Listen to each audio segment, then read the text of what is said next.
নানা নাটকীয়তার পরে অবশেষে ভারত-পাকিস্তান ম্যাচ হচ্ছে আজকে শ্রীলঙ্কার কলম্বো স্টেডিয়ামে। শ্রীলঙ্কার কলম্বো স্টেডিয়ামে মাত্র ৩৫,০০০ সিট রয়েছে খেলা দেখার জন্য এবং সেখানে কিন্তু গণমাধ্যমের তথ্য অনুযায়ী প্রায় ৮৮,০০০ সমর্থক টিকিটের জন্য অনুরোধ করেছে। অবশেষে সেই টিকিট কিন্তু ৩৫,০০০ সমর্থক পেয়েছে। অর্থাৎ আপনি বুঝতেই পারছেন কতটা উত্তেজনাপূর্ণ হতে চলেছে এই ম্যাচটি।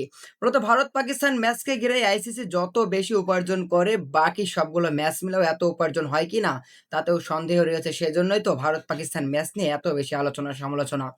তবে ভারত-পাকিস্তান ম্যাচের উত্তেজনা কি আদৌ আগের মতো আছে?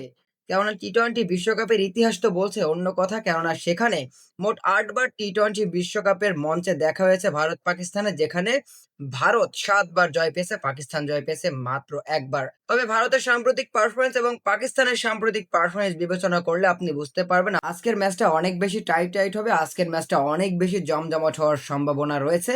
কেননা এই ম্যাচটি কিন্তু শ্রীলঙ্কার কলম্বো স্টেডিয়ামে, যেখানে কিন্তু আসলে যা কিছুই ঘটতে পারে। তো আজকের ম্যাচে আপনার প্রেডিকশন কি দর্শক? ভারত নাকি পাকিস্তান? কে জিতবে এই ম্যাচটি? আর হ্যাঁ, বলতে তো মনেই নেই আজকের ম্যাচটি হবে আমাদের বাংলাদেশ সময় সন্ধ্যা ৭ঃ৩০ মিনিটে।